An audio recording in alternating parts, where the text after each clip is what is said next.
নমস্কার বন্ধুরা, welcome back to my channel Champa Rannaghor. আজ আমি আপনাদের সঙ্গে শেয়ার করব উচ্ছে দিয়ে দুর্দান্ত স্বাদের রেসিপি। যে উচ্ছে খেতে পছন্দ করে না তেতোর কারণে, সেও কিন্তু খুব ভক্তি ভরে খেয়ে নেবে এই উচ্ছের নিরামিষ রেসিপিটি বানানোর জন্য এখানে আমি 200 গ্রামের উচ্ছে নিয়ে নিয়েছি। দেখুন, উচ্ছে বা করলা যাই বলে থাকেন না কেন, এবার এটাকে আমি কেটে নিয়ে চলে আসব। খুব ভালো করে এটাকে ধুয়ে নিয়ে আমি ঠিক এই রকম গোল গোল করে কেটে নিয়েছি। একটু পাকা দানাগুলো ফেলে দিয়েছি, খুব বেশি দানা আমি ফেলিনি, আপনারা চাইলে দানাগুলো ফেলে দিতে পারেন। এবারে উচ্ছেগুলোর মধ্যে একটু লবণ দিয়ে মাখিয়ে রাখবো। এতে উচ্ছের মধ্যে দিয়ে অনেক জল বেরোবে, সেই জলটাকে কিন্তু হাত দিয়ে চেপে চেপে ফেলে দিতে হবে। এই জলটা যদি আপনি ফেলে দেন রান্নার আগে, দেখবেন তেতোটা কিন্তু অনেকটাই কমে যাবে। আমি যে প্রসেসে আজকের আপনাদেরকে উচ্ছেটা রান্না করে দেখাচ্ছি, প্লিজ বন্ধুরা সেই প্রসেসে করে খেয়ে দেখবেন, আর প্লিজ প্রথম থেকে শেষ পর্যন্ত ভিডিওটি দেখবেন। এখন একটা কড়া বসিয়ে নিয়েছি, কড়ার মধ্যে দিয়ে দিচ্ছি 1 চামচ গোটা জিরে, হাফ চামচ গোটা ধনিয়া আর হাফ চামচ সর্ষে, কালো সর্ষে। এবার এটাকে শুকনো খোলায় লো ফ্লেমে নেড়ে নিতে হবে। এখানে মিডিয়াম ফ্লেম করতে যাবেন না, তাহলে কিন্তু মশলাটা পুড়ে গেলে তরকারির টেস্টটা একেবারে নষ্ট হয়ে যাবে। এটাকে লো ফ্লেমে আস্তে আস্তে করে শুকনো খোলায় নাড়াচাড়া করে ভাজতে হবে। যখন দেখবেন সর্ষেটা একটু ফটফট করে আওয়াজ হবে, তখন ভাববেন মশলা কিন্তু একেবারে টেলে নেওয়া রেডি হয়ে গেছে। এবারে মশলাটাকে আমি তুলে নেব। প্লিজ বন্ধুরা প্রথম থেকে শেষ পর্যন্ত ভিডিওটি দেখুন, তাহলে আমি কোথায় কি মশলা ব্যবহার করেছি, কিভাবে তৈরি করেছি আজকের এই নিরামিষ উচ্ছের রেসিপিটি, আপনারা বুঝতে পারবেন। এটা কিন্তু খেতে ভীষণই টেস্টি হয়েছিল, স্বাদে গন্ধে একেবারে অপূর্ব। মশলাটাকে তুলে নেওয়ার পরে এবারে যে উচ্ছেটাকে লবণ দিয়ে মাখিয়ে রেখেছিলাম, সেই উচ্ছেটা থেকে দেখুন চেপে চেপে এরকমভাবে জল বের করে দেবো। অনেকটাই জল বেরিয়েছিল বন্ধুরা, আমি আপনাদের দেখাচ্ছি। দেখুন কিভাবে উচ্ছে থেকে আমি জলটাকে বের করে নিচ্ছি। আপনারা ভাবতেই পারবেন না যে উচ্ছে থেকে এতটা জল বেরোয়, তবে অবশ্যই করে এই জলটাকে ফেলে দেবেন। এই জলের মধ্যে কিন্তু কোনো রকম উপকার নেই।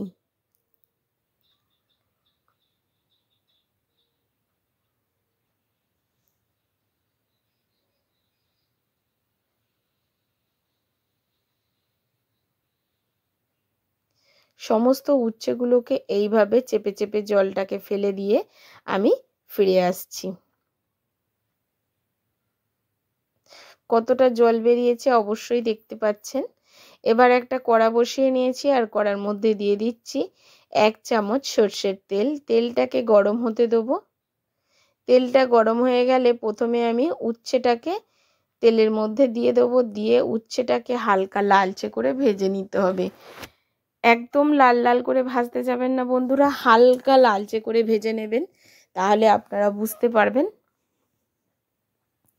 অবশ্যই আপনারা এই ভিডিওটি দেখে বাড়িতে একবার অন্তত এইভাবে এই রকম স্পেশাল মশলা দিয়ে এই উচ্ছের রেসিপিটি বানিয়ে খেয়ে দেখবেন, আর আমাকে কমেন্ট করে জানাবেন যে কেমন হয়েছিল। এই মশলাটা ব্যবহার করলে এর যেরকম স্বাদ বাড়ে, গন্ধ সুন্দর বেরোয়। এখন দেখুন হালকা লালচে করে উচ্ছেগুলো ভাজা হয়ে গেছে, উচ্ছেগুলোকে তুলে নেব। আবারও একটু হাফ চামচ মতো সর্ষের তেল দিয়ে দেবো। এবারে তেলের মধ্যে আমি চৌকো চৌকো করে একটু আলু কেটে রেখেছি, একটু লম্বা লম্বা, একটু চৌকো মতো। একটাই আলু আমি ব্যবহার করেছি। আলুটাকে আমি ভেজে নেব, তবে আলুটা ভাজার সময় একটু লবণ আর একটু হলুদ গুঁড়ো ব্যবহার করব। আমি উচ্ছেতে যেহেতু লবণ মাখিয়ে রেখেছিলাম, সেহেতু উচ্ছের মধ্যে কোনো রকম হলুদ বা লবণ ব্যবহার করিনি, কিন্তু আলুটা ভাজার সময় হলুদ লবণ ব্যবহার করেছি। এবার আলুটাকে লো ফ্লেমে লালচে করে ভাজতে হবে। এতে কি হবে, আলুটা 80% মতো সেদ্ধ হয়ে যাবে। এতে রান্নার অনেকটাই সুবিধা হবে, কারণ উচ্ছে কিন্তু সেদ্ধ হতে বেশি সময় লাগবে না, যেহেতু উচ্ছেগুলো একটু পাতলা করে কেটেছি আমি। এবারে দেখুন আলুটা কিন্তু বেশ লালচে করে ভাজা হয়ে গেছে, তবে হালকা লাল, খুব একদম গটগটে লাল আমি করিনি। এবারে আলুগুলোকে আমি তুলে নেব, এরকম হালকা লালচে করে ভাজতে হবে। বন্ধুরা, প্রত্যেকটা রান্না আপনারা একটু ঘুরিয়ে ফিরিয়ে মশলা দিয়ে করে খেয়ে দেখবেন, ভীষণই টেস্টি হয়। এখন এই তেলের মধ্যে দিয়ে দিচ্ছি 1/2 চামচ সর্ষে আর 1/2 চামচ গোটা জিরে ফোড়নে, আর দিয়ে দেবো একটা শুকনো লঙ্কা, একটা তেজপাতা। ফোড়নটাকে 20 থেকে 30 সেকেন্ড মতো নাড়াচাড়া করে একটু ভেজে নেব। নেওয়ার পরে এর মধ্যে দিয়ে দেবো আদা আর কাঁচা লঙ্কা বাটা। এখানে অবশ্যই আদা কাঁচা লঙ্কা বাটা ব্যবহার করবেন। আপনারা যদি বাটতে না পারেন সেক্ষেত্রে আদাটাকে গ্রেট করে দেবেন, আর অবশ্যই কাঁচা লঙ্কাটাকে একটু থেঁতো করে দিতে হবে। এবারে আদা কাঁচা লঙ্কাটাকে একটু তেলের মধ্যে নাড়াচাড়া করে নিয়েছি। এই সময় গ্যাসের ফ্লেমটা একদম লোতে রাখতে হবে। এবারে দিয়ে দেবো একটু হলুদ গুঁড়ো আর লবণ। লবণটা পরিমাণ মতো দেবেন, কারণ উচ্ছেতেও লবণ মাখানো ছিল, আর এদিকে আলু ভাজার সময়ও লবণ দিয়েছিলাম, সেজন্যে লবণটা একটু পরিমাণ মতো দেবেন। এই সময় লবণটা দেওয়ার কারণে আদাটা আর চারিদিকে ছিটকবে না। আর দিয়ে দিচ্ছি এখানে কাশ্মীরি লঙ্কার গুঁড়ো কালারের জন্যে, তবে অল্প ব্যবহার করেছি, খুব বেশি ব্যবহার করিনি। এখন এটা একটু নাড়াচাড়া করে এর মধ্যে দিয়ে দিচ্ছি উচ্ছে আর আলু। আপনারা দেখলেন বন্ধুরা, মশলাটা কিন্তু পুড়ে যায়নি, অথচ আমি এখনও জল ব্যবহার করিনি। এবার এই উচ্ছে আলুটা একটু সমস্ত মশলার সাথে খুব ভালো করে মিশিয়ে নেওয়ার পরে আমি এখানে একটুখানি জল দিয়ে দেবো। ওই ধরুন 2 চামচ মতো একটু জল দিলাম। জলটাকে দিয়ে আবারও খুব ভালো করে উচ্ছে আলুর সঙ্গে একটু মিশিয়ে নেবো মশলাটা। তাতে কি হবে, সুন্দর করে মশলাটা উচ্ছে আলুর সঙ্গে কষে যাবে। আশা করি বোঝাতে পারলাম যে কিভাবে আমি রান্নাটা করছি। এবারে আমি এর মধ্যে 1 কাপ জল দিয়ে দেব। 1 কাপ জল দিয়ে খুব ভালো করে একটু মিশিয়ে নিয়ে এটাকে ঢাকা চাপা রেখে দেবো 7 মিনিটের মতো। এই 7 মিনিটের মধ্যেই কিন্তু উচ্ছে আলুটা খুব ভালোভাবে সেদ্ধ হয়ে যাবে। যেটুকুনি সেদ্ধ হতে বাকি আছে সেটুকুনি খুব ভালো করে সুসিদ্ধ হয়ে যাবে। আর এখন দেখুন 7 মিনিট পর আমি ফিরে এসেছি, ঢাকাটা খুলে নিচ্ছি। আর লো ফ্লেমে কিন্তু আমি 7 মিনিট রেখেছিলাম, এতে উচ্ছে আর আলু একদম সুসিদ্ধ হয়ে গেছে। এবার এটাকে নাড়াচাড়া করে নিচ্ছি। এবারে এর মধ্যে ব্যবহার করব ওই আগে থেকে ভেজে রাখা যে মশলাটা, সেটা কিন্তু আমি গুঁড়ো করিনি, সেটাকে জল দিয়ে আমি বেটে নিয়েছি। বাটাটা আর আপনাদের সঙ্গে শেয়ার করিনি। সেই গোটা জিরে, গোটা ধনিয়া আর সর্ষেটাকে আমি জল দিয়ে বেটে রেখেছি, সেটাকেই আমি খুব ভালো করে এই উচ্ছে আলুর সঙ্গে মিশিয়ে দিলাম। উচ্ছে আলু নামানোর 5 মিনিট আগে কিন্তু এই মশলাটা ব্যবহার করবেন, তবে এর স্বাদ গন্ধ একদম অমৃতের মতো লাগবে। আর তেতোটাও কিন্তু বন্ধুরা অনেকটাই কম লাগবে। আপনি ভাবতেই পারবেন না যে এইরকমভাবে উচ্ছে রান্না করলে কতটা তেতো কম হয়।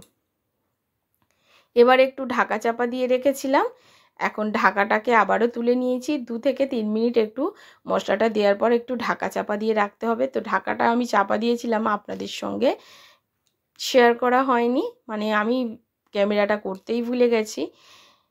এবার ঢাকাটা তুলে নিয়ে একটু নাড়াচাড়া করে দিয়ে দিচ্ছি অল্প লবণ, চিনি। এখানে একটুখানি চিনি ব্যবহার করছি, কারণ মিষ্টিটা না ব্যবহার করলে কিন্তু টেস্টের ব্যালেন্স হবে না, সেজন্য অল্প সামান্য একটু চিনি ব্যবহার করছি। আপনারা চাইলে এখানে চিনিটাকে স্কিপ করতে পারেন।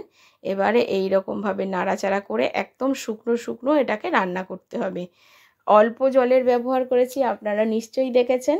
খুব বেশি জল এখানে ব্যবহার করতে যাবেন না। এখন উচ্ছে আলুর তরকারিটা আমার একেবারে রেডি হয়ে গেছে। এইভাবে একবার বাড়িতে উচ্ছে আলুটা বানিয়ে খেয়ে দেখবেন বন্ধুরা, সম্পূর্ণ নিরামিষ, পেঁয়াজ রসুন ছাড়া, খেতে লাগবে একদম অমৃতের মতো। গরম ভাতে, প্রথম ভাত পাতে জাস্ট জমে যাবে। কালারটা যতটা সুন্দর হয়েছে খেতেও ততটাই সুন্দর ছিল। তবে বন্ধুরা, এর যে গন্ধ মশলাটা দেওয়ার কারণে বেরোবে, সেই গন্ধেই আপনার